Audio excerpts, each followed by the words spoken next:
শিবুদের ঠিক পাশের বাড়িতেই ইলা আর নীলা বলে দুটি সুন্দরী তরুণী থাকে। তারা দুই বোন, অল্পদিন হলো এ পাড়ায় এসেছে। কিন্তু এরই মধ্যে পাড়ায় তাদের বদনাম রটেছিল যে তারা নাকি সুচরিত্রা নয়, কারণ তাদের কোনো পুরুষ অভিভাবক ছিল না। বাড়িতে ঝি চাকর আর দারবান ছাড়া আর কোনো লোকজন দেখা যেত না। কেবল রোজ রাত্রি ৯টার সময় একখানা খুব বড় মোটর গাড়ি তাদের বাড়ির গলির মুখে এসে দাঁড়াতে দেখা যেত। কিন্তু কত রাত্রে যে সেখানা ফিরে যেত তার খবর পাড়ার লোকেরা কেউ সঠিক বলতে পারত না। কেউ বলতো ১২টা, কেউ বলতো ১টা, কেউ বলতো ২টো। কাজেই এ সম্বন্ধে একটা চূড়ান্ত মীমাংসা আজও হয়নি। তবে এটুকু একরকম স্থির হয়ে গেছিল যে মোটরখানা অনেক রাত্রে ফেরে এবং তার মালিক একজন মস্ত বড়লোক ও নামজাদা অ্যাটর্নি। গুজব যে এই বড়লোক অ্যাটর্নি বাবুই নাকি বড় বোন ইলার রূপের ফাঁদে ধরা পড়ে এদের সমস্ত ব্যয়ভার বহন করছেন। কিন্তু সে যাই হোক, বেশ্যা বলে বদনাম রটলেও কেউ তাদের একদিনের জন্যেও পাড়ায় কোনো বেচাল দেখতে পায়নি। মাঝে মাঝে সে বাড়ি থেকে মিহি সুরে শ্রবণ মধুর সঙ্গীতালাপ শোনা যেত বটে, কিন্তু চিক ফেলা বারান্দার দিকে অনেকক্ষণ হাঁ করে চেয়ে থেকেও শিবু কোনো দিন তাদের পাশের বাড়ির এই রহস্যময়ী ভাড়াটেদের কারুরই মুখ দেখতে পেত না। হঠাৎ একদিন কলেজ যাবার সময় শিবু দেখলে তাদের গলির মুখে বেথুন কলেজের প্রকাণ্ড বাসখানা এসে দাঁড়িয়েছে। একটু পরেই তাদের পাশের বাড়ি থেকে একটি ১৫-১৬ বছরের ফুটফুটে মেয়ে একগোছা বই খাতা হাতে করে বেরিয়ে এলো। গলিটা সরু, দুজন লোক পাশাপাশি যেতে পারে না। কাজেই শিবু মেয়েটিকে পথ ছেড়ে দিয়ে একটু পাশ কাটিয়ে দাঁড়ালো। অধর প্রান্তে একটু স্নিগ্ধ মধুর হাসি ফুটিয়ে মেয়েটি একবার চকিতের জন্য শিবুর মুখের দিকে চেয়ে গাড়িতে গিয়ে উঠল। দুটি কালো চোখের সেই নিমেষের নয়নপাতে অনেকখানি ধন্যবাদ নিবেদন করা ছিল। শিবু মুগ্ধ হয়ে দীর্ঘক্ষণ সেই অজগর গাড়িখানার চলে যাওয়ার পথে পলকহীন চোখে চেয়ে রইল।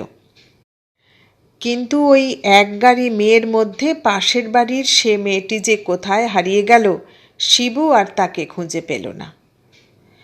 তার বদলে ৫-৭ জোড়া চশমা পরা চোখ গাড়ির ভিতরের অন্ধকার থেকে তার দৃষ্টির সামনে যেন চকচক করে উঠল। শিবু অপ্রস্তুতের মতো চোখ ফিরিয়ে নিলে, কিন্তু সে দিগ্গজ গাড়িখানা তখন একটা মোড় ঘুরে অদৃশ্য হয়ে গেছে। শিবু সেদিন কেমন যেন একটু মনমরা হয়ে কলেজে চলে গেল। এমনি করেই শিবুর সঙ্গে নীলার প্রথম দেখা হয়েছিল সে একদিন দৈবাত। তারপর থেকে রোজই হয়, কিন্তু আর দৈবাত নয়। বেথুন কলেজের গাড়ির আওয়াজ পেলেই শিবুর কলেজ যাবার সময় হয়ে যেত।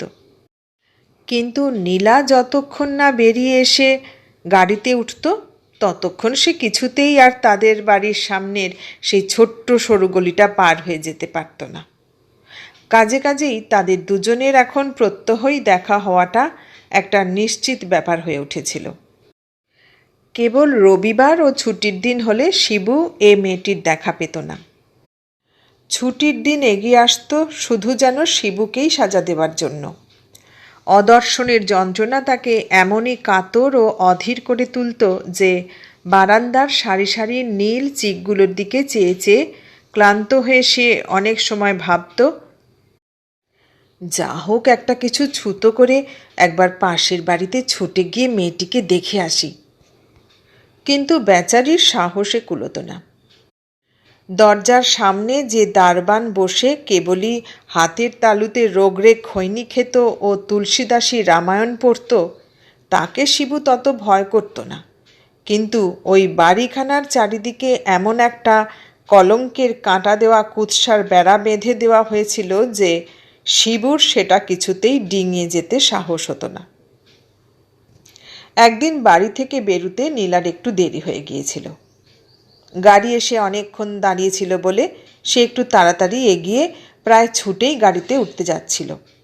এমন সময় তার খাতার ভিতর থেকে ফাউন্টেন পেনটা ছিটকে বেরিয়ে মাটিতে পড়ে গেল। শিবু দেখতে পেয়ে কুড়িয়ে নিয়ে গাড়ির দরজার কাছে দৌড়ে গিয়ে সেটা নীলাকে দিয়ে এলো। নীলা সেটা হাত বাড়িয়ে নেবার সময় এমন সুন্দর হেসে কৃতজ্ঞ চোখে চেয়ে শিবুকে মিহি মিষ্টি গলায় ধন্যবাদ দিলে যে শিবুর দেহ মন একটা চরিতার্থ তার আনন্দে যেন পরিপূর্ণ হয়ে গেল।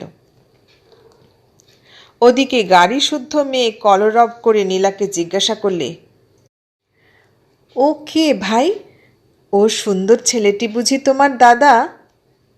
নীলা একটু ইতস্তত করে বললে, হ্যাঁ। এমনি করেই তাদের প্রথম আলাপ পরিচয় হয়েছিল।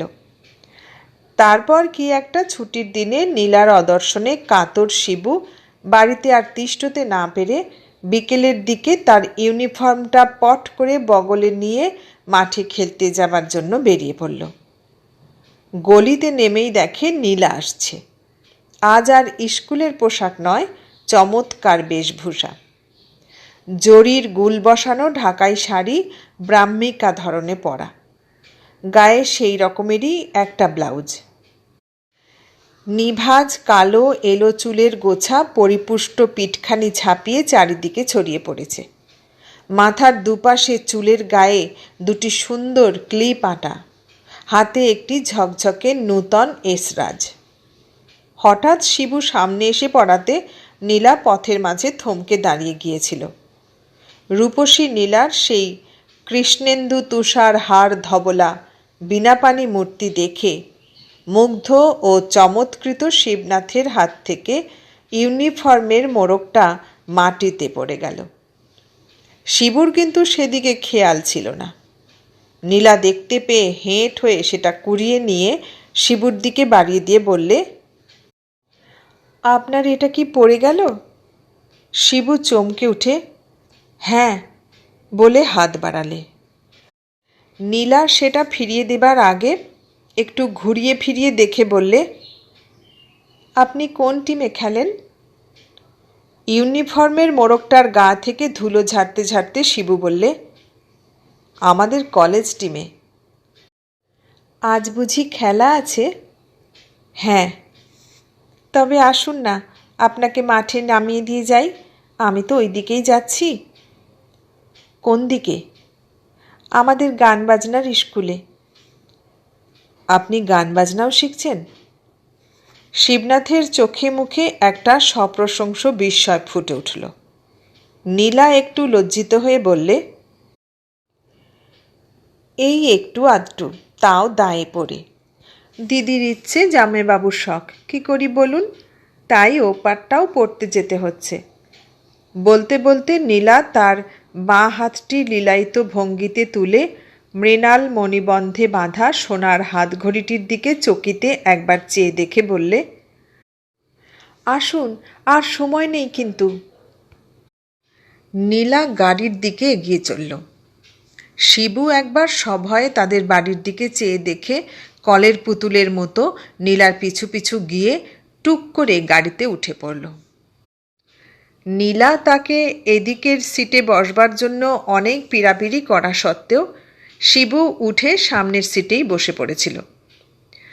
নীলা গাড়িতে উঠবার সময় হাতের এসরাজটা শিবুর দিকে বাড়িয়ে দিলে।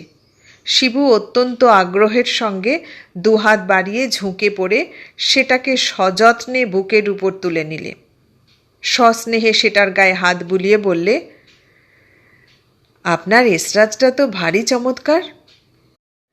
নীলা গাড়িতে উঠে বসে হাঁকাতে বলে দিয়ে প্রশ্ন করলে, আপনি কি বাজাতে জানেন? ঘাড় হেঁট করে শিবু বললে, সামান্য রকম। মোটে মাস 2-3 খাঁ সাহেবের বাড়িতে শিখতে গেছিলাম, কিন্তু পড়াশোনার ক্ষতি হবে বলে দাদা বারণ করলেন, তাই আর ওটা ভালো করে শেখা হলো না। আপনি বেশ ভালো বাজাতে শিখেছেন বোধহয়। রামও, কেবল দিদির তাড়ায় মাঝে মাঝে একটু একটু ছড়ি টানি, তাও ওই স্কুলে গিয়ে। বাড়িতে এসে আর আমি একে ছুঁই না। কেন, আপনি কি গান বাজনা পছন্দ করেন না? পছন্দ করলে কি হবে, আপনিও যেমন। আমাদের দেশে গৃহস্থ মেয়েদের গান বাজনা শেখা একটা বিড়ম্বনা বই তো নয়। সংসারে কাজকর্ম নিয়ে, ছেলে মেয়ে মানুষ করা নিয়ে তাদের দিনরাত এমন ব্যস্ত থাকতে হয় যে এ রসটুকু উপভোগ করবার তারা ফুরসতই পায় না। তাছাড়া আমাদের হিঁদুর ঘরে আবার গুরুজনরা উপস্থিত থাকলে ওটা তো একরকম নিষিদ্ধ ব্যাপার বলেই বিবেচিত হয়। এই বলে নীলা একটু মৃদু হাসলে। শিবু সে হাসিতে যোগ দিয়ে বললে, আপনি যা বলছেন সে কথা ঠিক। তা তো বুঝলুম, কিন্তু আমাদের সমাজের এগুলো কতদূর অন্যায় বলুন তো? সারাদিনের খাটুনির পর একটু অবসর পেলে আমরা যদি খানিকটা গান বাজনা নিয়ে আমোদ করি, তাতে দোষটা যে কি আমি তা বুঝতে পারি না। দোষগুণ যদি বিচার করে দেখা হতো তাহলে বোধহয় পুরুষরা মেয়েদের এতটা কড়া শাসনে রাখতে পারত না।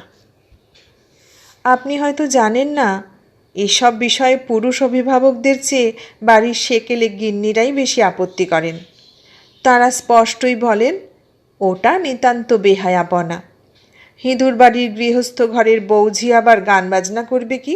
তারা কি বাইজি?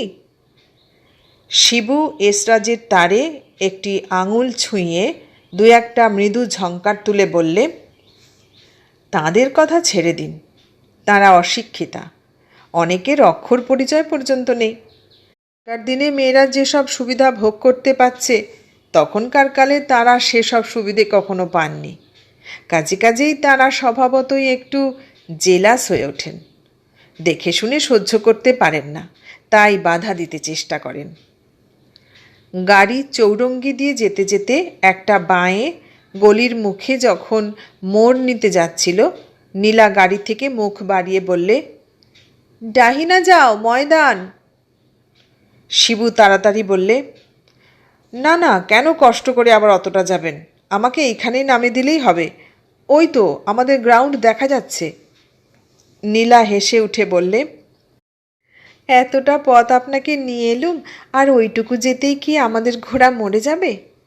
শিবু অপ্রতিভ হয়ে বললে, এ গাড়ি ঘোড়া বুঝি আপনাদেরই নিজের? নীলা চট করে এ প্রশ্নের কোনো উত্তর দিতে পারলে না। একটু ভেবে বললে, আমাদের নিজের মানে আমার নয়, এ ঘোড়া সুবোধবাবুর। তবে তার গাড়ি ঘোড়া, লোকজন, টাকা কড়ি সবই তো দিদির, কাজেই আমারও ব্যবহার করবার একটা অধিকার আছে। কথাটা শুনে শিবু মনে মনে শিউরে উঠে চুপ করে বসে ভাবতে লাগল, তাই তো, সুবোধবাবুরই সব। তাহলে পাড়ার লোকেরা যা বলে সেটা সত্যি? ছি ছি, এরা তবে সত্যি বেশ্যা? সুবোধবাবু এদের মনিব? কি লজ্জার কথা! শিবুর চট করে মনে হলো, তাই তো, আমাকে যদি কেউ এর সঙ্গে এক গাড়িতে দেখে তাহলে আমি তো কারোর কাছে মুখ দেখাতে পারবো না। শিবু গাড়ি থেকে মুখ বাড়িয়ে চিৎকার করে উঠল, সবুর সবুর!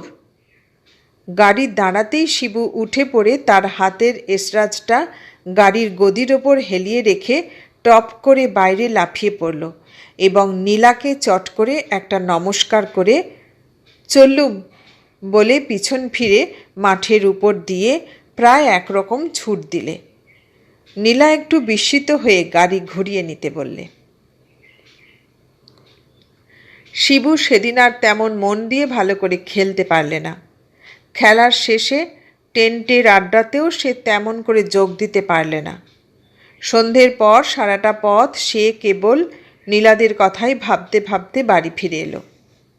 তার বড্ড দুঃখ হচ্ছিল যে অমন সুন্দর মেয়ে কেন বেশ্যা হলো। শিবুর দাদা ভোলানাথ বাড়ির বাইরে রকে বসে একটি মস্ত হুঁকোয় কাঠের একটা বিঘৎ প্রমাণ লম্বা নল লাগিয়ে তামাক খাচ্ছিলেন এবং সামনের বাড়ির বিধু বাগচির সঙ্গে কলিকালের ছেলেদের বর্তমান বেচাল সম্বন্ধে নানা আলোচনা করছিলেন। শিবু সেদিকে মোটে না চেয়েই বাড়ির ভিতর ঢুকে পড়ছিল, কিন্তু ঠিক সেই সময় দাদা তাকে ডাকলেন, শিবনাথ! শিবু চমকে উঠল। দাদার গলাটা আজ যেন তার কানে অতিরিক্ত গম্ভীর বলে মনে হলো। আগে বলে সে ভোলানাথের কাছে এগিয়ে এসে দাঁড়ালো। ভোলানাথ হুঁকোর নল থেকে মুখটি সরিয়ে নিয়ে অত্যন্ত কঠোরভাবে তাকে জানিয়ে দিলেন যে আর কোনো দিন যদি তিনি শোনেন যে শিবনাথকে পাশের বাড়ির মেয়েদের সঙ্গে এক গাড়িতে বেড়াতে যেতে কেউ দেখেছে, তাহলে এ বাড়িতে আর তাকে ঢুকতে দেওয়া হবে না। শিবনাথ মৃদু স্বরে কি একটা জবাব দেবার চেষ্টা করছিল, কিন্তু ভোলানাথ রূঢ় কণ্ঠে তাকে প্রচণ্ড এক ধমক দিয়ে বললেন, এতখানি বয়স হয়েছে তোমার, এমএ পড়ছ, আর এটা জানতে পারোনি যে পাশের বাড়ির ও দুটো বেশ্যার মেয়ে? এ কথা শুনে শিবু হঠাৎ একবার কি জানি কেন পাশের বাড়ির চিক ফেলা বারান্দার দিকে চকিতের ন্যায় চেয়ে দেখলে। আজ কিন্তু চাইবা মাত্র সেই নীল চিকের ফাঁকে একখানি অতি সুন্দর মুখ সে দেখতে পেলে। এ মুখ সে আর কখনো দেখেনি, কিন্তু সে মুখে তখন ঘৃণা, লজ্জা, ক্রোধ, ক্ষোভ সমস্ত যেন একসঙ্গে ফুটে উঠেছিল। শিবু অপরাধীর মতো ছুটে বাড়ির মধ্যে পালিয়ে গেল। ভোলানাথ তখন বিধু বাগজিকে বলতে শুরু করলেন, আমাকে বোধহয় এইবার এ পাড়া ছাড়তে হলো। এমন চোখের সামনে ডাইনিরা যে আমার ভাইগুলোর মাথা চিবিয়ে খাবে, এই আমি দেখতে পারবো না। তারপর শিবুকে ডেকে গাড়িতে তুলে নিয়ে নীলার এসরাজ হাতে গড়ের মাঠে বেড়াতে যাওয়ার কথা সবিস্তারে বর্ণনা করে তিনি বললেন, এর একটা যদি তোমরা কিছু বিহিত না করো, তাহলে তো ভাই এই 7 পুরুষের ভিটে বেচে আমাকে বাধ্য হয়ে এখান থেকে চলে যেতে হবে। ঠিক এই সময় গলির মুখে একখানা প্রকাণ্ড মোটর গাড়ি নিঃশব্দে এসে দাঁড়ালো। গাড়ির তীব্র আলোয় শিবুদের সরু গলিটা আলো হয়ে উঠল। সমস্ত পথটা একটা স্নিগ্ধ সৌরভে আমোদিত করে তুলে সুবোধবাবু যখন ভোলানাথের রকের সামনে এসে পড়লেন, ভোলানাথ সসম্মানে উঠে দাঁড়িয়ে হুঁকোশুদ্ধ হাতে তাকে একটা নমস্কার করে বললেন, আপনার কাছে গরিবদের একটু নিবেদন আছে। সুবোধবাবু দাঁড়িয়ে গেলেন। ভোলানাথ হুঁকোর নলটায় বার 2 খুব জোরে জোরে শেষ টান দিয়ে খুব খানিকটা চোঁয়া ধোঁয়া ছেড়ে খানিকটা কেশে গলাটা ঝেড়ে নিয়ে হুঁকোটা বিধু বাগচির হাতে দিয়ে বললে, আপনি বড় লোক, আপনার অগাধ পয়সা, এসব আপনাকে শোভা পেতে পারে, কিন্তু আমাদের মতো গরিব গৃহস্থের ছেলেগুলো মাটি হয়ে যায়, এইটেই কি আপনার ইচ্ছে? সুবোধবাবু আশ্চর্য হয়ে জিজ্ঞেস করলেন, কেন, কি হয়েছে? ভোলানাথ তার অভিযোগ ব্যক্ত করতে গিয়ে যেমন একবার তার প্রতিবেশিনীদের উল্লেখে বলে ফেলেছেন বেশ্যার মেয়ে, সুবোধবাবু তৎক্ষণাৎ তাকে তীব্র তিরস্কার করে বললেন, ওদের জননী সতীলক্ষ্মী ছিলেন, তিনি সম্ভ্রান্ত ঘরের কন্যা ছিলেন। তার সম্বন্ধে এবং আপনার প্রতিবেশিনীদের সম্বন্ধে আপনি যখনই কিছু বলবেন, বেশ সংযত ও ভদ্রভাবে এবং তাঁদের উপযুক্ত সম্মান রেখে কথা বলবেন। ভোলানাথ হঠাৎ উত্তেজিত হয়ে উঠে বললেন, তা হয়তো তারা হতে পারেন, কিন্তু উপস্থিত ওদের 2 বোনের পেশাটা কি তা জানতে পারার লোকের কারুর বাকি নেই। সুতরাং বাধা দিয়ে সুবোধবাবু বললেন, মাপ করবেন, আপনি কিচ্ছু জানেন না। ওদের 2 বোনের মধ্যে জ্যেষ্ঠা হচ্ছেন আমার স্ত্রী, কনিষ্ঠা এখনও অবিবাহিতা। ভোলানাথ রুক্ষভাবে বললেন, ওসব আর আমাদের শেখাবেন না, আমরা ওসব জানি। একেবারে নেহাত দেহাতি লোক বলে মনে করবেন না। 7 পুরুষ কলকাতায় বাস করছি, আপনার মতো বড় লোকও ঢের দেখেছি। ছোট বোনটার চটপট একটা গতি করুন, নইলে তিনি যে আমার ভাইগুলির মাথা খাবেন তা হতে দিচ্ছি নে। হয় আমি এপাড়া ছাড়ব, আর নয় আপনার মেয়ে মানুষদের এপাড়া ছাড়া করব, তবে আমার নাম ভোলানাথ চাটুর্যে, এই বলে রাখলুম। আপনার মতো অভদ্র ইতর লোকগুলো যাতে এ পাড়া থেকে শীঘ্র দূর হয়, আমিও সেই ব্যবস্থা করব জানবেন। অত্যন্ত অবজ্ঞার সঙ্গে এই কথাগুলো বলে সুবোধবাবু বাড়ির মধ্যে চলে গেলেন। বিধু বাগচি বললে, কাজটা ভালো করলে না দাদা, বড়লোকের সঙ্গে বিবাদ রাখা উচিত নয়। সেই ছেলেবেলায় পড়া মৃৎপাত্র ও কাংসাপাত্রের গল্পটা কি মনে নেই? আরে রেখে দাও তোমার বড়লোক, ভয় করতে হয় তোমরা করোগে, ভোলা চাটুর্যে কাউকে কেয়ার করে না। বলতে বলতে ভোলানাথও হুঁকো নিয়ে বাড়ির ভিতর চলে গেল। কলেজে যাবার সময় গলির মধ্যে শিবনাথ ও নীলার যে প্রত্যহই দেখা সাক্ষাৎ ও আলাপ আলোচনা হয়, পাড়ার কারুর কাছেই সে খবরটা চাপা ছিল না। সুতরাং ভোলানাথও যথাসময়ে এ সংবাদ অবগত হয়েছিলেন। কাজে কাজেই তিনি পরের দিন থেকে অফিস যাবার সময় নিজে ভাইকে সঙ্গে করে কলেজে পৌঁছে দিয়ে আসবার প্রস্তাব করলেন। শিবনাথ বললে, দাদা সে কীরকম করে হবে? আমাদের তো কিছু ঠিক নেই। কোনো দিন 12টায় ক্লাস, কোনো দিন 2টোয় ক্লাস, সব দিন তো 10টায় ক্লাস থাকে না। ভোলানাথ বললেন, বেশ, যেদিন 10টায় ক্লাস থাকবে সেদিন আমার সঙ্গে কলেজে যাবি, আর যেদিন বেলায় গেলে চলবে সেদিন বাড়িতে বসে থাকবি, যতক্ষণ না ওই বেবুসে মেয়েটা স্কুলে বেরিয়ে যায়। নইলে তোকে আমি বাইরের কোনো কলেজে ট্রান্সফার করে দেব। অগত্যা শিবনাথকে এই প্রস্তাবে সম্মত হতে হলো। ফলে নীলার সঙ্গে তার দেখাশোনাটা এখন সকালে না হয়ে বিকেলে শুরু হলো। অর্থাৎ কলেজ থেকে ফিরে শিবনাথ আর বাড়িতে ঢুকত না। 4টের পর থেকে গলির মুখে বড় রাস্তার ধারে বেথুন কলেজের গাড়ির জন্য অপেক্ষা করত। কিছুদিন পরে এটাও জানাজানি হয়ে গেল। ভোলানাথ একদিন শিবুকে ডেকে বললেন, দেখো, ছোট ছেলের মতো রোজ রোজ এমন করে তোমায় ডেকে শাসন করতে আমার লজ্জা করে। বড় ভাইয়ের কথাটা অগ্রাহ্য করা কি তোমার উচিত? তবে আর তোমায় এত লেখাপড়া শেখালুম কী জন্যে?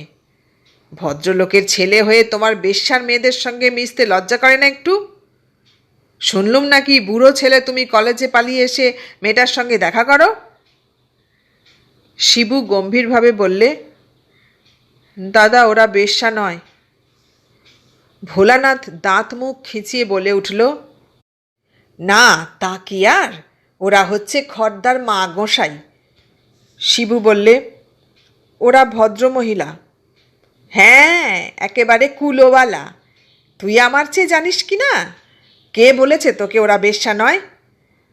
না দাদা, নয়। সে কি রে হতভাগা? পাড়াশুদ্ধ লোক যে কথা জানে তুই তা জানিস নি আজও? পাড়াশুদ্ধ লোক ভুল জানে দাদা। আমিও সেই ভুলে ওই মেয়েটিকে একদিন আপনার চেয়েও ঢের বেশি অপমান করেছিলুম। লিখে দিয়েছিলুম, তোমরা বেশ্যা, তোমাদের সঙ্গে আমি পরিচয় রাখতে ইচ্ছে করিনি। তারই উত্তরে সেই দিন প্রথম ওদের প্রকৃত পরিচয় জানতে পারলুম। ওরা যে কত মহৎ, কত উদার, সে আপনার ধারণা হবে না। ভোলানাথ মনে মনে বললেন, হ্যাঁ, মরেছ দেখছি একেবারে। প্রকাশ্যে বললেন, ওদের প্রকৃত পরিচয় কি তুমি ওদেরই কাছ থেকে সংগ্রহ করেছ শিবু? শিবু বললে, নীলা আমায় বলেছে। নীলা? নীলা আবার কে? ছোট বোনের নামই তো নীলা, আর ওর দিদির নাম ইলা। বটে, আজকাল ওরা নামও নিচ্ছে সব অন্য রকম দেখছি। আমাদের সময় নাম শুনতুম পান্না, ফিরোজা, মতি বিবি, এইসব। আহ, কি বলছেন ওসব দাদা? ভদ্রলোকের মেয়েদের ওরকম অপমান করবেন না। শিবুর চোখে মুখে একটা বিরক্তি ও ঘৃণা ফুটে উঠল। ভোলানাথ সেটা লক্ষ্য করে আর কিছু বললেন না। মনে মনে ভাইটির জন্যে শঙ্কিত হয়ে উঠলেন। ভাবলেন, ডাইনিরা ছোঁড়াটাকে ভালো মানুষ পেয়ে গেঁথে ফেলেছে দেখছি। শিবু বললে,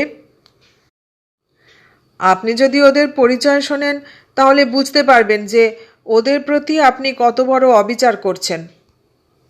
ভোলানাথ বললেন, ওদের মুখে ওদের পরিচয় শুনে বিশ্বাস করবার মতো বয়স আর আমার নেই, বুঝলে?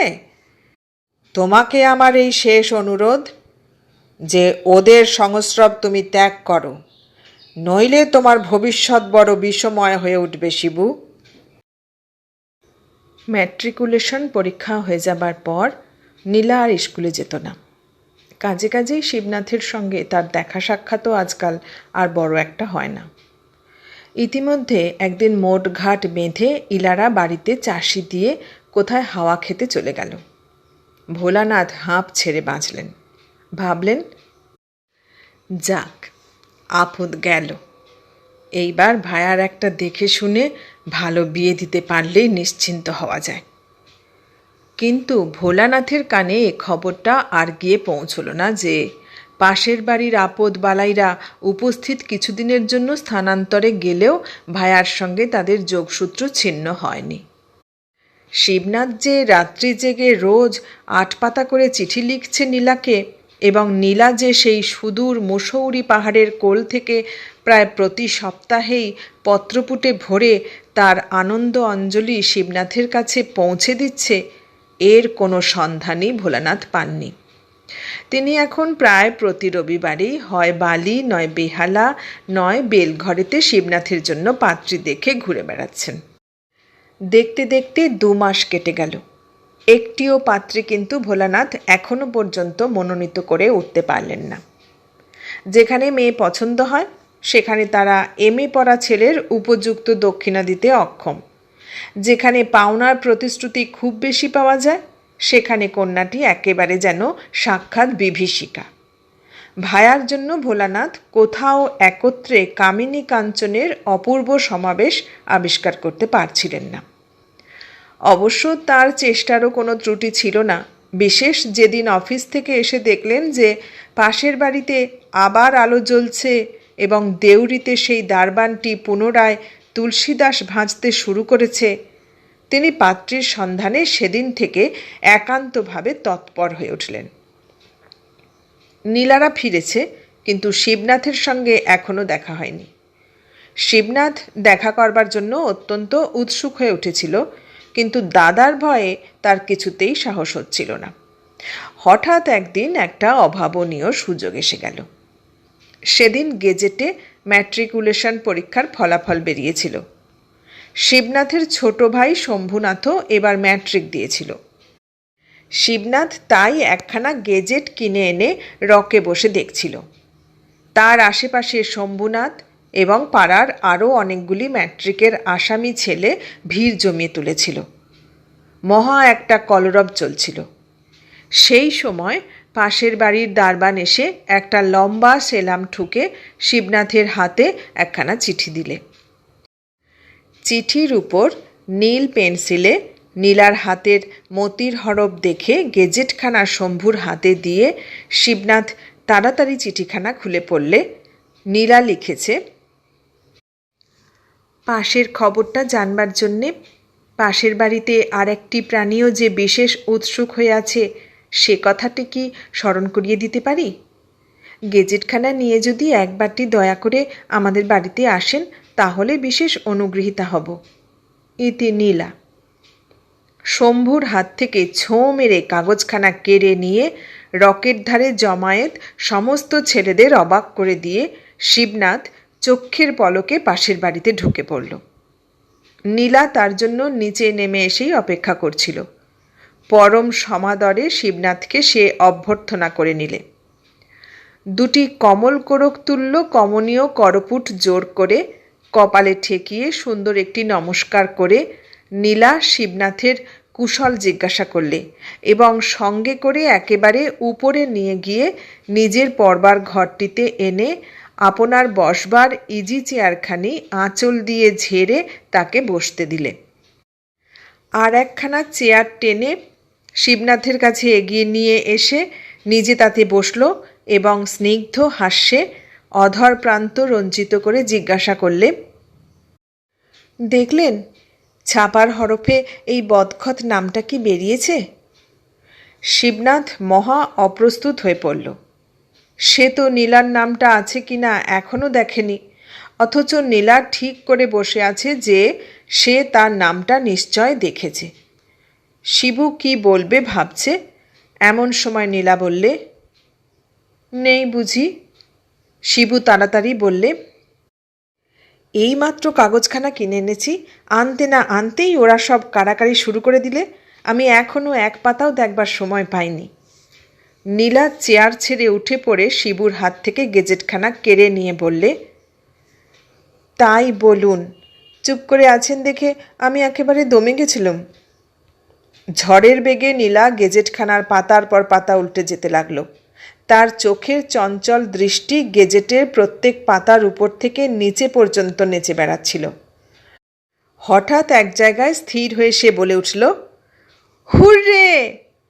তারপর টেবিলের উপর থেকে তার মোটা নীল পেন্সিলটা তুলে নিয়ে তার নামটায় দাগ দিয়ে শিবনাথকে দেখতে দিলে। শিবনাথ যখন নীলার নামটা পড়ে দেখছে, নীলাও তার পাশে গিয়ে ইজি চেয়ারটার হাতলের উপর ঝুঁকে পড়ে দেখতে লাগলো। নীলার একগুচ্ছ কেশ তার কানের পাশ থেকে ঝুলে এসে শিবুর কাঁধের উপর লতিয়ে পড়ল। নীলার শাড়ির প্রান্ত একটুখানি উড়ে শিবুর গায়ে এসে লাগল, আর তার মৃদুতপ্ত নিঃশ্বাসের লঘু স্পর্শ শিবনাথের কপোল রোমাঞ্চিত করে তার অন্তরে বাহিরে কি যেন একটা পুলক শিহরণ জাগিয়ে তুলল। শিবু নিষ্পন্দের মতো গেজেটখানার সেই নীল দাগ দেওয়া নামটার দিকে চেয়ে কি স্বপ্ন দেখছিল কে জানে। নীলা জিজ্ঞাসা করলে, আপনার বিশ্বাস হচ্ছে না বুঝি? শিবু ঈষৎ যেন চমকে উঠে বললে, কেন বিশ্বাস হবে না কেন? এমন স্পষ্ট লেখা রয়েছে নীলা রায়। শিবুর কথা শেষ হবার আগেই নীলার দিদি ইলার গলা পাওয়া গেল। তিনি বললেন, কে এসেছে রে নেলি? বলতে বলতে ইলা সেই ঘরে এসে উপস্থিত হলো। নীলা অমনি ফস করে গেজেটখানা শিবুর হাত থেকে টেনে নিয়ে তার দিদির সামনে বাড়িয়ে দিয়ে বললে, চেয়ে দেখো একবার, চক্ষুকর্ণের বিবাদটা ভঞ্জন করে নাও এই বেলা। বড্ড যে বলেছিলে আমি কলাটি পাশ হব, পড়ে দেখো, ফার্স্ট ডিভিশন। ইলা পড়ে দেখে বললে, তাই তো রে, এ যে তোর নামই দেখছি। সত্যিই তবে পাশ হয়ে গেলি না কি নেলি? ওই দেখুন শিবুবাবু, দিদিও আমার ঠিক আপনারই মতো কিছুতেই বিশ্বাস করতে চাইছে না যে আমি পাশ করেছি। সুবোধবাবু যেদিন ইউনিভার্সিটি থেকে খবর এনে দিলে, দিদি হেসে উড়িয়ে দিলে, বললে ভুল হয়েছে, ও আর কোনো নীলা হবে, আমাদের এ নীলা নয়। আজ গেজেটে ছাপা হরফে নাম বেরিয়েছে, তবু দিদি সন্দেহ করছে। ইলা আবার জিজ্ঞাসা করলে, হ্যাঁ রে নীলি, তবে কি সত্যি পাশ হয়েছিস? নীলা কৃত্রিম ক্রোধ প্রকাশ করে বললে, না না রামও, সত্যি কখনো পাশ হতে পারি? ও আমি ঘুষ দিয়ে গেজেটে নাম ছাপিয়ে নিয়েছি। কি বলেন শিবুবাবু, আপনারও বোধহয় তাই বিশ্বাস? শিবু একটু কণ্ঠিত হয়ে বলে, কই, আমি তো একবার এরূপ কোনো সন্দেহ কখনো প্রকাশ করেছি বলে মনে পড়ছে না। এতক্ষণে শিবনাথের প্রতি ইলার দৃষ্টি পড়ল। ছোট্ট একটি নমস্কার করে বললে, এই যে আপনি এসেছেন যে, কতক্ষণ? শিবনাথ আশ্চর্য হয়ে ইলাকে প্রতি নমস্কার করে জিজ্ঞাসা করলে, আপনি কি আমাকে চেনেন? ইলা হেসে বললে, বুড়ো হয়েছি বটে, কিন্তু আমার দৃষ্টিশক্তি এখনও এত ক্ষীণ হয়নি যে পাশের বাড়ির লোককে চিনতে পারবো না।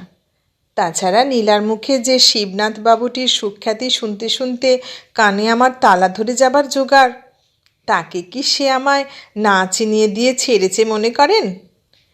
একদিন হাত ধরে টেনে এনে সে আমাকে বারান্দার চিক সরিয়ে আপনাকে দেখিয়ে দিলে।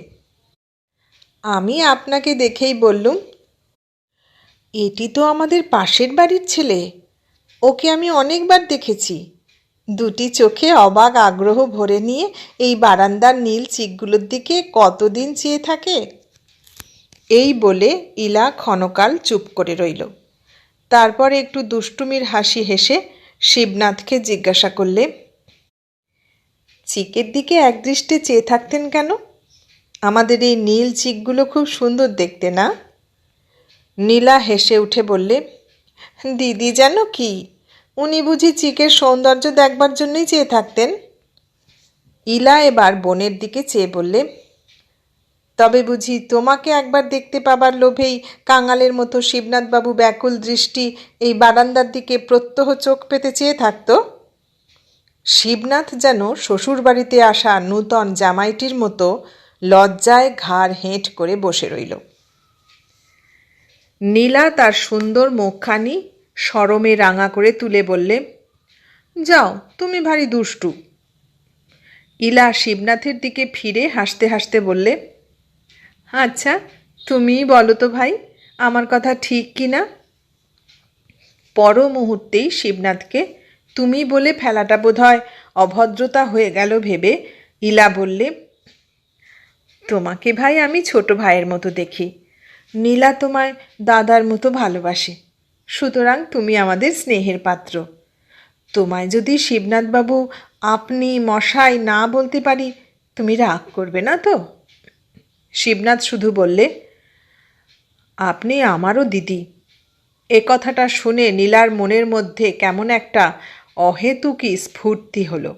সে আনন্দে উৎফুল্ল হয়ে উঠে বললে, দিদি, পাশ করলুম, আমাকে একদিন খাওয়াবে না? ইলার মুখখানি সহসা গম্ভীর হয়ে উঠল। ভারী গলায় বললে, পাশ করে আর কার মাথা কিনলি নীলা? গভর্নমেন্ট অফিসে কি চাকরি করতে যাবি? যেরকম ব্যাপার দেখছি, তোকে বোধহয় শেষটা নার্স কিংবা মিডওয়াইফ হয়ে জীবনটা কাটাতে হবে। এখন থেকেই পাড়ায় আমাদের যেরকম সুনাম রটতে শুরু হয়েছে, তাতে কোনো ভদ্রলোকের ছেলে যে তোমায় বিয়ে করতে সাহস করবে আমার তো মনে হয় না। শিবু তাড়াতাড়ি বললে, না দিদি, যে শুধু লোকের কথা শুনে বিশ্বাস করবে সে হয়তো ভয় পাবে, কিন্তু যে আপনাদের পরিচয় পাবে সে নীলাকে বিবাহ করা তার একটা সৌভাগ্য বলেই মনে করবে। নীলা আস্তে আস্তে উঠে ঘর থেকে বেরিয়ে চলে গেল। ইলা বললে, দেখো ভাই, তোমাদের ওই কবিত্ব টবিত্ব আমার সত্যিই বলছি একটুও ভালো লাগে না। আমি সাদা কথার মানুষ, সোজাসুজি চলতে ভালোবাসি। নীলা আমার প্রায় 17 পড়ল। আমি একটি সৎপাত্র দেখে ওর বিয়ে দিতে চাই। আমাদের বাঙালির ঘরের মেয়ে 17-18 বছরের বেশি থুবড়ি করে রাখা ঠিক নয়। শিবু খুব উৎসাহের সঙ্গে বললে, আপনি যা বলছেন সে কথা খুব ঠিক, কিন্তু ও বয়সের আগেও কোনো মেয়ের বিয়ে দেওয়া উচিত নয়। অল্প বয়স থেকে সন্তান প্রসব করার দরুন আমাদের দেশের অধিকাংশ মেয়ে জীবনে কখন আর সুস্থ সবল ও পরিপুষ্ট যৌবন লাভ করতে পারে না। তারা প্রায় চিররুগ্না হয়ে থাকে, নয় অকালে ইহলীলা সম্বরণ করে। সে তো চোখের উপরই দেখতে পাচ্ছি ভাই, কিন্তু উপায় কি বলো? আমাদের সমাজ যে সেটা মানতে চায় না। সে কারুর যুবতী কন্যা অনুরা আছে দেখলে তার নামে দুর্নাম রটায়। সেরকম মূঢ় সমাজের বিধি ব্যবস্থা না মানাই উচিত। না মেনেও যে উপায় নেই দাদা, মানুষ তো সমাজ ছাড়া জীব নয়। ছেলেমেয়ের বিয়ে দেবে সে কেমন করে? ছেলেমেয়ে তাদের সুশিক্ষা ও সদ্গুণের জোরে সমাজের বুকের উপর দিয়ে তাদের সত্য ও ন্যায়ের বিজয়রথ চালিয়ে নিয়ে চলে যাবে, সমাজ বাধ্য হয়ে তাদের নতশিরে মেনে নেবে। তোমার কি সে সাহস আছে? নিশ্চয় আছে।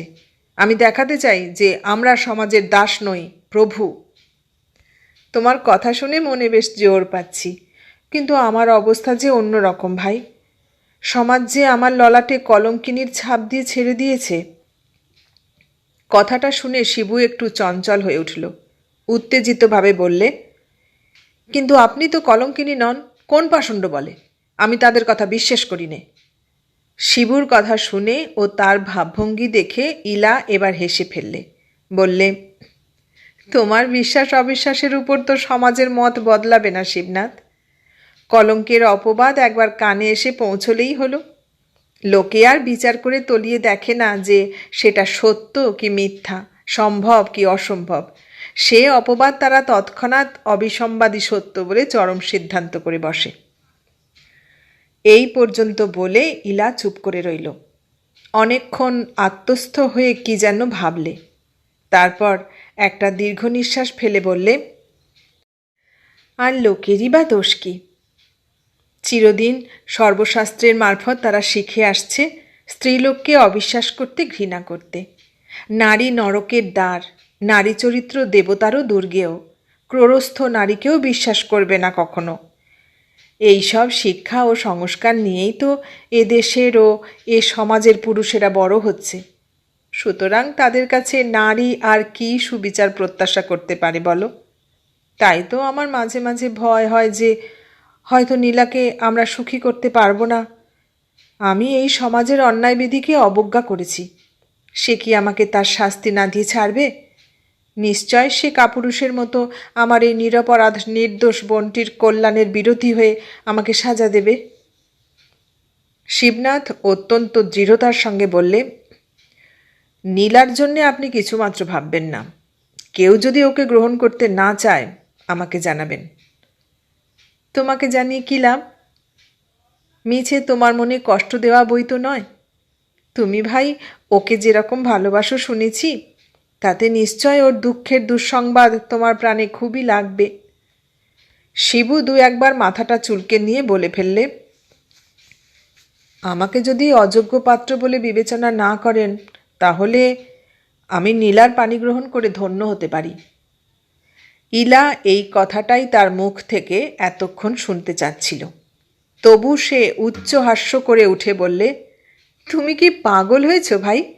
তোমার হাতে যদি ওকে তুলে দিতে পারতুম তাহলে তার চেয়ে সুখের আর কি হতে পারত বলো? কিন্তু তা যে হবার জো নেই দাদা। নেলিকে মুসৌরিতে লেখা তোমার কবিত্বপূর্ণ চিঠিখানা পড়ে অবধি আমি সেটা অনেক ভেবে দেখেছি। সে হয় না। তোমার দাদাই এ বিবাহের প্রধান বিরোধী হবেন। তুমি কি আর তোমার দাদার অমতে বিবাহ করতে পারবে? আর পারলেও সেটা কি করা উচিত? অনুচিতই বা কিসে? তিনি আপনাদের সঠিক পরিচয় জানেন না, একটা ভুল ধারণা নিয়ে বসে আছেন। কিন্তু আমি তো আপনাদের সমস্ত ইতিহাস জানি। তাছাড়া আপনাদের এ মিথ্যা কলঙ্ক ও অপবাদ যদি সত্যও হতো তাহলেও আমি নীলাকে গ্রহণ করতে কিছুমাত্র দ্বিধা করতুম না। যদি ইলা আগ্রহের সঙ্গে জানতে চাইলে, যদি কি? সলজ্জ বিনত মুখে শিবনাথ বললে, যদি জানতে পারতাম যে আমাকে বিবাহ করলে নীলা নিজে সুখী হবে বলে মনে করে। একখানি জাপানি কাঠের রঙিন ট্রের উপর চকচকে চিনেমাটির ফুলকাটা পিয়ালায় গরম চা এবং আর একখানি প্লেটে কিছু জলখাবার সাজিয়ে নিয়ে নীলা সে ঘরে ফিরে এলো এবং শিবনাথের সামনে অঞ্জলি দেবার মতো দুহাত বাড়িয়ে সেগুলি ধরে বললে, পাশের খবর শুনিয়েছেন, একটু মিষ্টি মুখ করুন। শিবু বললে, সে হিসেবে আমার ওতে কোনো ক্লেম নেই, কেননা খবরটা আসলে সুবোধবাবুই আগে দিয়েছিলেন, আমি শুধু গেজেটখানা দেখিয়েছি। তবে খেতে আমার কোনো আপত্তি নেই, এইটুকু বলতে পারি। মিষ্টি মুখ করতে আমি খুব মজবুত। বলতে বলতে শিবু এক হাতে চায়ের কাপটি এবং আর এক হাতে জলখাবারের প্লেটটা তুলে নিলে। ইলা বললে, শুধু মিষ্টি মুখ করিয়ে ফাঁকি দিলে চলবে না নেলি, শিবনাথকে তোমার মিষ্টি গলার একখানি গানও শুনিয়ে দিতে হবে। নীলা লজ্জায় আরক্ত হয়ে উঠে বললে, আমি বুঝি গাইতে জানি? শিবু বললে, গান না শোনালে কিন্তু আমি জলস্পর্শ করছি নে। এই রইল তোমার চায়ের বাটি আর জলখাবার। অগত্যা নীলা গিয়ে টেবিল হারমোনিয়ামটার ডালা খুলে ঘাড় বেঁকিয়ে তার বিলোল আঁখি মেলে শিবনাথের দিকে চেয়ে বলে বসল, কিন্তু আপনাকেও একটা গাইতে হবে। শিবু বললে, আচ্ছা। নীলা বললে, কার গান শুনতে আপনার ভালো লাগে? শিবু বললে, একটি মাত্র লোকের, রবীন্দ্রনাথ ঠাকুর। নীলা হারমোনিয়ামে সুর দিয়ে গান ধরলে, আজি এই গন্ধ বিধুর সমীরণে কার সন্ধানে ফিরি বনে বনে, গন্ধ বিধুর সমীরণে আজি ক্ষুব্ধ নীলাম্বর মাঝে, একি চঞ্চল ক্রন্দন বাজে। আজি ক্ষুব্ধ নীলাম্বর মাঝে, একি চঞ্চল ক্রন্দন বাজে। সুদূর দিগন্তের সকরুণ সঙ্গীত লাগে মোর চিন্তায় কাজে। আমি খুঁজি কারে অন্তরে মনে, গন্ধ বিধুর সমীরণে। আজি এই গন্ধ বিধুর সমীরণে। শিবনাথ গান শুনতে শুনতে এমনই তন্ময় হয়ে পড়ল যে তার হাতের গরম চায়ের পেয়ালাটা জুড়িয়ে জল হয়ে গেল। ইলা শিবনাথকে এ বিষয়ে সচেতন করে দিয়ে বললে, গান শোনা আর পান করা একসঙ্গে কখনো অভ্যাস না থাকলে এই অসুবিধে হয়।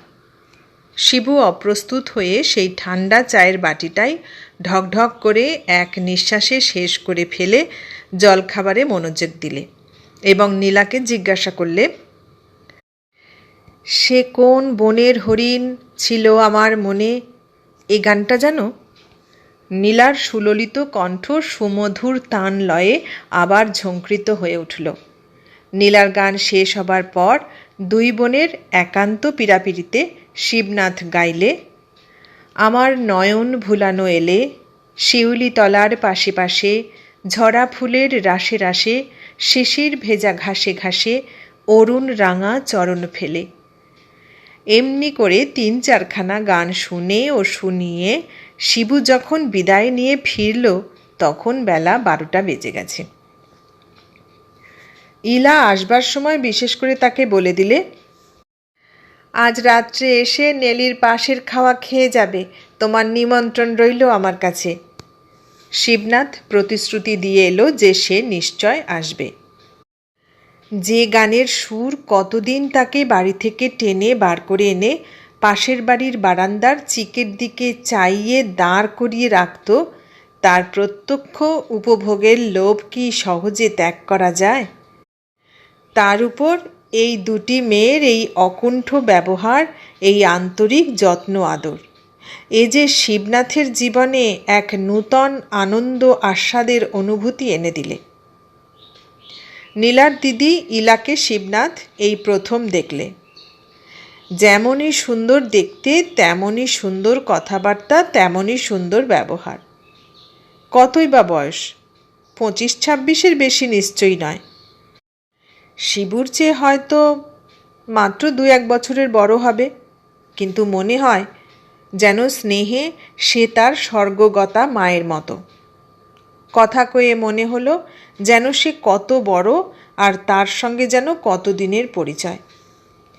এমন পরিপূর্ণ আনন্দ শিবু তার জীবনে আর কোনো দিন পায়নি। বেশ প্রফুল্ল চিত্তে ও প্রসন্ন মনে সে বাড়িতে এসে ঢুকল। সদরেই দাদা দাঁড়িয়েছিলেন। জিজ্ঞাসা করলেন, এত বেলা পর্যন্ত কোথায় ছিলি? গম্ভীরভাবে, পাশের বাড়িতে, বলে শিবনাথ ভিতরে চলে গেল।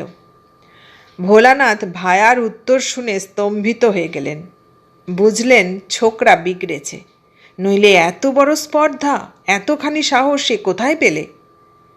শীঘ্রই যে একটা কড়া রকম কিছু বিহিত করা চাই, ভোলানাথ এ বিষয়ে একেবারে দৃঢ় সংকল্প হয়ে উঠলেন। বিকেলের দিকে শিবনাথ তার নিমন্ত্রণের কথা বৌদিকে জানাতে বৌদি জিজ্ঞাসা করলেন, কোথা গো? অনেক দূর। তবু আমরা কি শুনতে পাইনি? দাদাকে বলবে না বলো? এমন কোনো প্রতিশ্রুতি আমি দিতে পারবো না ঠাকুরপো। শিবনাথ একটু ভেবে বললে, আমাদের পাশের বাড়িতেই আজ আমার নিমন্ত্রণ হয়েছে। নীলা পাশ হয়েছে, তাই তার দিদি আজ আমাকে খাওয়াবেন। বৌদির মুখের হাসি মিলিয়ে গেল। তিনি বললেন, ঠাকুরপো, ওদের বাড়ি আর যেও না। ওই রকম একটি গাইয়ে বাজিয়ে দেখে সুন্দরী মেয়ের সঙ্গে উনি তোমার বিয়ে দেবেন ঠিক করেছেন। আজ সকালে নাকি তার অবাধ্য হয়ে তুমি পাশের বাড়িতে গিয়েছিলে, তাই উনি বড্ড রাগ করেছিলেন। শুনেছি ও বাড়ির মেয়েরা নাকি ভালো নয়। ভুল শুনেছ বৌদি, ওরা খুব ভালো। না ভাই, পুরুষ মানুষদের মন ভোলাবার জন্য ওরা ওই রকম ভালো সেজে থাকে, তারপর তার যথাসর্বস্ব ভোগা দিয়ে নিয়ে তাকে পথের ভিখিরি করে ছেড়ে দেয়। আহ, কি বলছো বৌদি? ওরা বিশিষ্ট ভদ্রলোকের মেয়ে। না, বিশ্বাস করো না ভাই, ওরা ওই রকম ভদ্রলোকের মেয়ে সেজে থাকে। তুমি যেও না ঠাকুরপো, তোমার যথাসর্বস্ব কেড়ে নেবে। শিবু বললে, সেইটাই তো আজ আমার সবচেয়ে বড় দুঃখ বৌদি, যে ওদের দেবার মতো আজ আমার কিছু নেই। আমার যদি কিছু থাকতো তাহলে ওদের কেড়ে নিতে হতো না, আমি নিজেই উপযাচক হয়ে আমার যথাসর্বস্ব ওদের বিলিয়ে দিতুম। দুই চোখ কপালে তুলে বৌদি বললেন, তবে তো তোমার দাদা ঠিকই বলেছেন, ওরা তোমায় গেঁথে ফেলেছে। পরকে আত্মীয় করে নেওয়া, এর মানে যদি তোমাদের শাস্ত্রে গেঁথে ফেলা বলে, তাহলে তোমাদের অনুমান মিথ্যে নয় বৌদি। ওই যে ছেনাল ছুরিটা রোজ স্কুলে যাওয়ার সময় তোমায় ইশারা করে ডাকতো, সেইটের সঙ্গেই বুঝি তোমার একটু নটঘট হয়েছে। ছি ছি বৌদি, তোমরা ভদ্রঘরের মেয়ে হয়ে এসব কী ভাষা ব্যবহার করছো বলো তো? তোমাদের মুখে একটু বাধে না? আহা, রাগ করো কেন ঠাকুরপো? আমি তো আর তোমার সুইটহার্টকে কোনো গাল দিইনি ভাই। অল্পবয়সী মেয়েদের আমাদের মা ঠাকুমার আমল থেকেই ছুঁড়ি বলা হয়, ওটা কিছু মন্দ কথা নয়। কিন্তু তুমি তো বৌদি মা ঠাকুমার আমলের মেয়ে নও। তুমি লেখাপড়া শিখেছ, ইংরেজি জানো, তোমার কি ওসব বর্বর যুগের ভাষা আর ব্যবহার করা উচিত? বর্বর যুগের ভাষা কি বলছো ঠাকুরপো? ইংরেজিতে তোমরা যাকে বলো গার্লি, আমাদের ছুঁড়ি হচ্ছে অনেকটা তাই। তবু আমরা কুড়ি পেরুলে আর কাউকে ও নামে অভিহিত করিনি, কিন্তু ও দেশে জানো তো 40-এও গার্লি। কিন্তু ওই আর একটা কথা। শিবুর বৌদি হেসে উঠে বললে, ছেনাল কথাটায় তোমার আপত্তি হচ্ছে ঠাকুরপো, কিন্তু ইংরেজিতে যদি ককয়েট বলতুম তাহলে কি তুমি আপত্তি করতে? শিবু বললে, সে তো ককয়েট নয়, তাছাড়া বাংলায় ও কথাগুলো বড় বিশ্রী শোনায়, তুমি আর ব্যবহার করো না। বৌদি বললেন, আচ্ছা, সে না হয় হলো, কিন্তু তোমার দাদা বলেছেন কাল তোমাকে একজনরা দেখতে আসবেন, তুমি সকালে বাড়ি থেকে বেরিও না যেন। শিবনাথের মুখ এবার আরও গম্ভীর হয়ে গেল। বললে, দাদা কি আমাকে কিছু জিজ্ঞাসা না করেই আমার বিয়ে দিতে চান নাকি? দাদাকে বলো আমি MA পাশ না করে বিয়ে করব না। তা বেশ তো, এখন দেখাশোনা এবং আশীর্বাদপত্র সব হয়ে যাক, তারপর MA পাশের খবর বেরুলে না হয় 4 হাত 1 হবে। এখন ওটা মুলতুবি থাক। আর MA পরীক্ষারও তো বেশি দিন দেরি নেই, সেদিন তো বলছিলে আসছে মাসের গোড়াতেই শুরু হবে। শিবু একটু উত্তেজিত হয়ে বললে, না না, দাদাকে বলো আমি বিয়ে করব না, আর যদি কখনো করি তাহলে ওই পাশের বাড়ির মেয়েটিকেই বিয়ে করব। এই কথা বলেই পলক না ফেলতে শিবনাথ বাড়ি থেকে বেরিয়ে চলে গেল। শিবনাথ একেবারে নীলাদের ওখানে নিমন্ত্রণ রক্ষা করে বাড়ি ফিরল যখন, তখন রাত্রি প্রায় 11:30। ভোলানাথ ঘুমিয়েছে, শম্ভু বাইরের ঘরে শুয়েছিল। তাকে শিবনাথ জানলা দিয়ে চাপা গলায় আস্তে আস্তে অনেকবার ডাকলে, কিন্তু শম্ভুর ঘুম ভাঙল না। দরজা খুলে দিলে একটা হ্যারিকেন লণ্ঠন হাতে তার বৌদি এসে। শিবনাথ ঢুকতেই বৌদি বললে, বাকি রাতটুকুও তো ও বাড়িতে থেকে এলেই পারতে ঠাকুরপো। নিমন্ত্রণ কি এতক্ষণ ধরে খাচ্ছিলে? কি এত হাতি ঘোড়া খাওয়ালে শুনি? অপরাধীর মতো নিম্নস্বরে শিবনাথ বললে, খাওয়ার জন্য দেরি হয়নি বৌদি, দেরি হয়ে গেল আজ ওদের সুবোধবাবুর সঙ্গে আলাপ পরিচয় করতে। বড় ভালো লোক। হ্যাঁ, তোমার কাছে তো এখন ওদের বাড়ির বিড়ালটা কুকুরটা পর্যন্ত ভালো লাগবেই, কিন্তু তোমার দাদা যে এদিকে কোনো কথা শুনবেন না বললেন, জোর করে তোমার বিয়ে দেবেন বলে কৃত সংকল্প হয়েছেন। এই দেখো বৌদি, আমাদের অভিভাবকদের কত বড় অন্যায়। বিয়ে যে করবে তার মতামতের যেন কিছুই প্রয়োজন নেই, নিজেদের খেয়াল মতো যেখানে হোক দিয়ে দিলেই হলো। এই জন্যে কত যে জীবন এদেশে অসুখী হয়ে যাচ্ছে তার কোনো হিসেব রাখো কি? না ভাই, রাত দুপুরে আমার আর অত হিসেব নিকেশের সময় নেই। আমরা হিঁদুর মেয়ে, বাপ মা গুরুজন এরা যার হাতে মন্ত্র পড়ে সঁপে দেন তাকেই আমরা মনে মনে ইষ্টদেবতা বলে বরণ করে নিই। স্বামী যদি ভালোবাসেন ভাগ্য বলে মানি, যদি অবহেলা করেন অদৃষ্টের দোষ দিয়ে মুখ বুজে সারা জীবন শুধু নিজেদের কর্তব্যটুকু করে যাই। শিবনাথ একটু উত্তেজিত হয়ে উঠে বললে, তার কারণ কি জানো বৌদি? ছেলেবেলা থেকে তোমাদের শেখানো হয়েছে যে মেয়ে মানুষ হয়ে যখন জন্মেছ তখন তোমার নিজের আর স্বাধীন ইচ্ছে বলে কিছু থাকতে পারে না। তোমরা মেয়ে মানুষ, জগতের অতি হেয় জীব। পুরুষের কৃতদাসী হবার জন্যই তোমাদের জন্ম। ছোটবেলায় খেলনা পুতুল বা খাবার দাবার নিয়ে যখন ভাইদের সঙ্গে সমান ভাগের দাবি করতে, তখন থেকেই তোমাদের বলে দেওয়া হয়েছে যে মেয়ে মানুষের কিছু চাইতে নেই, নিতে নেই, খেতে নেই, ছুঁতে নেই। তাদের দয়া করে যা দেওয়া হবে তাই তাদের যথেষ্ট বলে মেনে নিতে হবে। আজন্ম এইসব শুনে শুনে আর এই রকমভাবে প্রতিপালিত হয়ে তোমরা তোমাদের স্বাধীন সত্তাটুকু হারিয়ে ফেলেছ। যে নিষ্ঠুর, যে দুশ্চরিত্র, যে ব্যভিচারী ঘটনাচক্রে সে যদি তোমার স্বামী হয়, তোমরা অমনি তাকে দেবতার সম্মান দিয়ে বিশ্ব দেবতার অপমান করতে একটুও ইতস্তত করো না। রক্ষে করো ঠাকুরপো, তোমার বক্তৃতা থামাও। এত রাত্রে বাড়ি একেবারে গোলদিঘি করে তুললে দেখছি। তোমার সার কথা আমি বুঝতে পেরেছি, তুমি ওই মেয়েটাকেই বিয়ে করতে চাও। নিশ্চয়। তাহলে তোমায় একটা কথা বলে রাখি ভাই, রাগ করো না। আমি ভদ্রঘরের মেয়ে, ভদ্র পরিবারের কুলবধূ। আমি আমার বাড়ির অন্তঃপুরে ওসব মেয়েদের ঢুকতে দিতে পারবো না। সে তোমার অভিরুচি বৌদি, কিন্তু এটার জেনে রাখো যে সে মেয়েটিও ভদ্রবংশের কন্যা এবং স্ত্রীও হবে সে ভদ্রলোকেরই। বেশ, তোমার দাদাকে এসব কথাই জানাবো। শুধু আমার একটি কথা তুমি মনে রেখো ঠাকুরপো, যে এক অজ্ঞাত কুলশীলা কলঙ্কের ছাপ মারা কুলোটার কুহকে মুগ্ধ হয়ে যেন জীবনের সবচেয়ে বড় ভুল করে বসো না। তোমার এ উপদেশ বাহুল্য মাত্র। আমি ওদের খুব ভালো করেই জেনেছি বৌদি। তুমি একে গ্রহণ করতে অস্বীকার করলে বটে, কিন্তু আজ যদি আমার মা বেঁচে থাকতেন তাহলে তিনি তার সন্তানের মনোনীত পুত্রবধূকে কখনোই প্রত্যাখ্যান করতেন না, এ আমি নিশ্চয় করে বলতে পারি। মা থাকলে আজ কি করতেন না করতেন সে আমি ঠিক বলতে পারি না।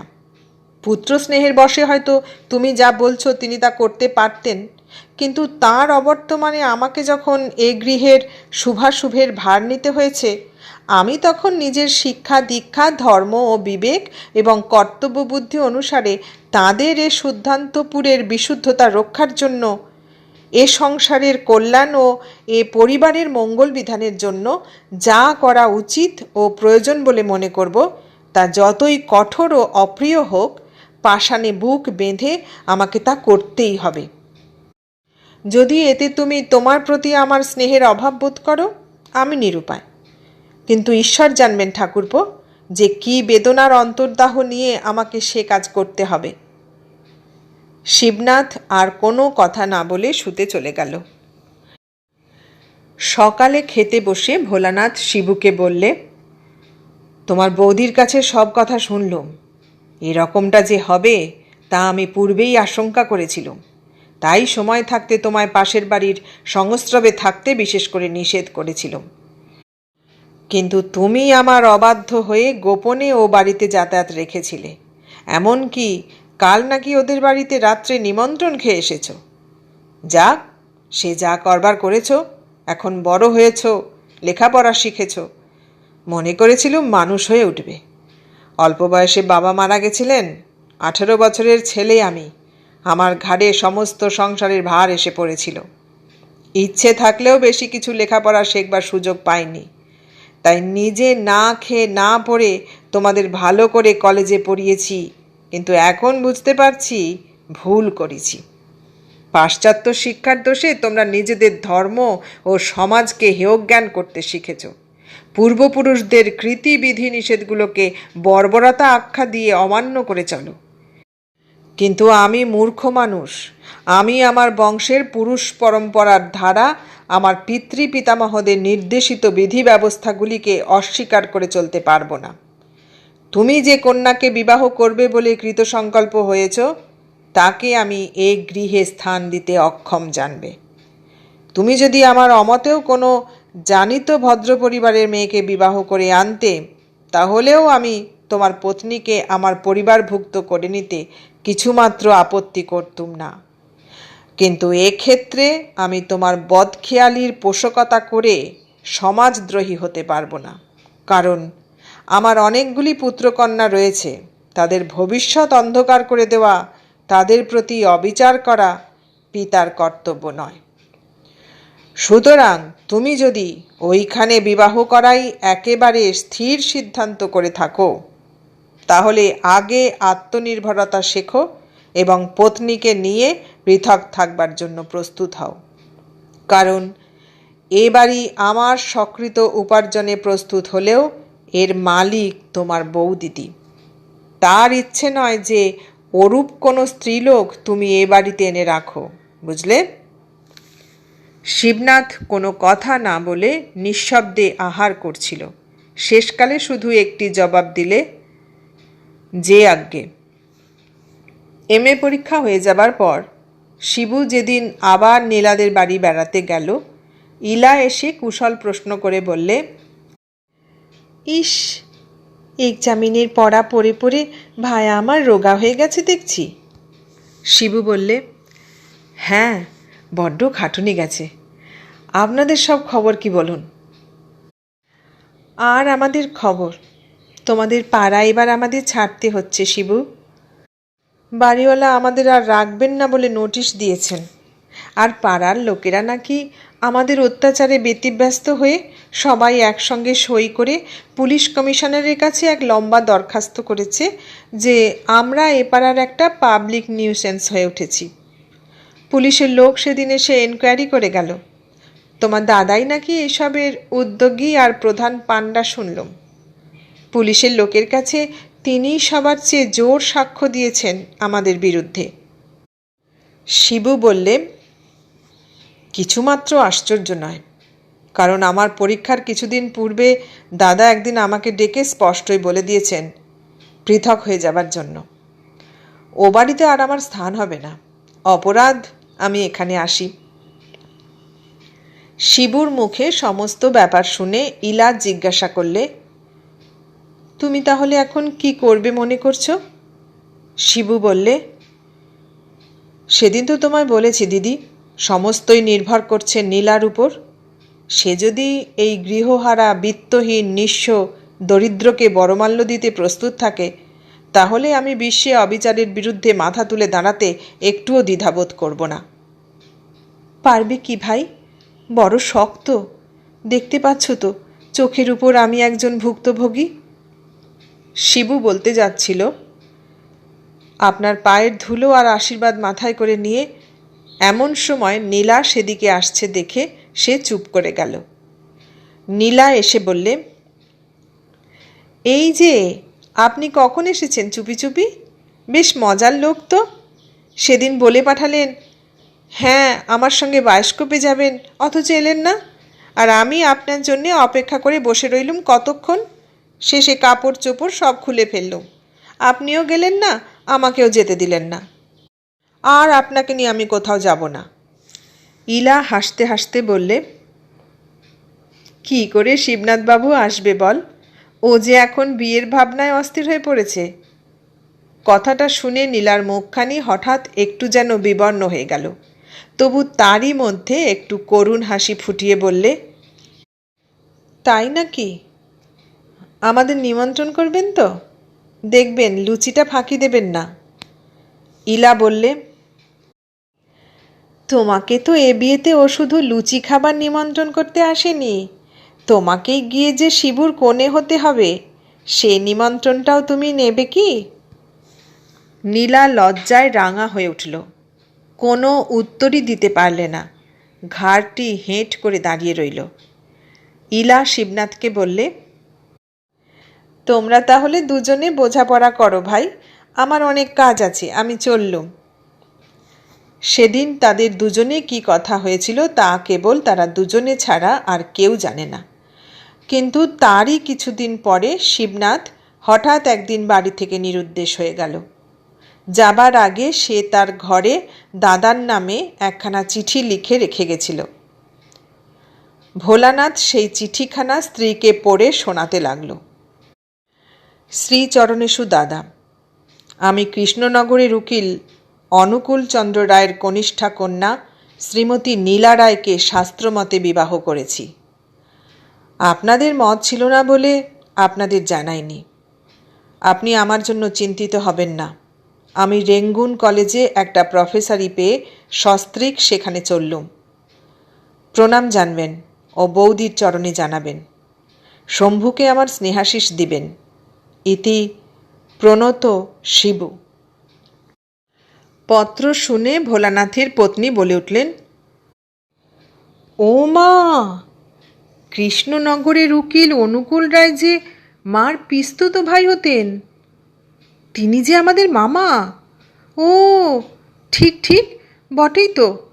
তার দুই মেয়ে ছিল পরমা সুন্দরী। বড়টি অল্প বয়সে বিধবা হয়েছিল, কিন্তু মামাবাবু মারা যাবার আগে তার আবার বিয়ে দিয়ে যান। ও হরি, সেই এলিনেলি কি আমাদের পাশে এতদিন ভাড়া ছিল? ও মা, তাকে জানে? ছি ছি, কি লজ্জা! যাই, আমি ওদের সঙ্গে গিয়ে দেখাশুনো করে আসি। ঠাকুরপো নীলা নীলা ইলা ইলা করতো বটে, তখন কে জানে ছাই যে সে আমাদের এলি।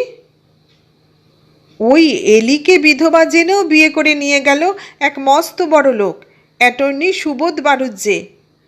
অবশ্য সেও দোজপক্ষের, কিন্তু শুনেছি তার বয়স বেশি নয়, দেখতেও কার্তিকের মতো, স্বভাব চরিত্রও ভালো। কিন্তু প্রথম পক্ষের একটি ছেলে আর একটি মেয়ে আছে বলে এলিকে বিয়ে করে বাড়িতে এনে রাখেনি। ওদের নাকি বড় কড়া সমাজ, পাছে এরপর ছেলে মেয়ের বিয়ে দিতে কষ্ট হয় বলে এলিকে নিয়ে আলাদা বাড়ি ভাড়া করে রেখেছে। কে জানে, সে আমাদের পাশেই রয়েছে। যাই, দেখাশুনো করে আসি, কতদিন তাদের দেখিনি। পত্নীকে পাশের বাড়িতে যেতে উদ্যত দেখে ভোলানাথ গম্ভীরভাবে বললেন, আমি তাদের নামে অপবাদ দিয়ে পুলিশের সাহায্যে তাদের ভদ্রপাড়া থেকে তুলে দিয়েছি। পাশের বাড়িতে তারা আর নেই। এতক্ষণ শুনলেন নরেন্দ্র দেবের লেখা গল্প অপবাদ।